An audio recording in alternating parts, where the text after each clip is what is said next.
আমাদের দেশে পানিতে দেখেন তলাইয়ে গেছে, প্রচুর পানি। বাগান সাগানে প্রচুর পানি দেখছেন। আমি আবার এই বাগানে জাল পাচ্ছি। সকালে প্রচুর মাছ পাইছি, এখন আবার যাচ্ছি মাছ দুপুরের টাইম, বিকেলে দেখা হবে না, এর জন্য এখন আবার আসছি। প্রচুর পানি বাগানের সেখানে, প্রচুর।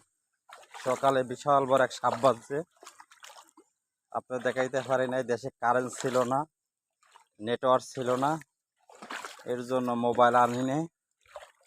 এখন আনছি, কারেন্ট আসছে, কিছুক্ষণ আগে চার্জ দিয়েছি কিছু। এখন দেখবো কি মাছ উঠছে।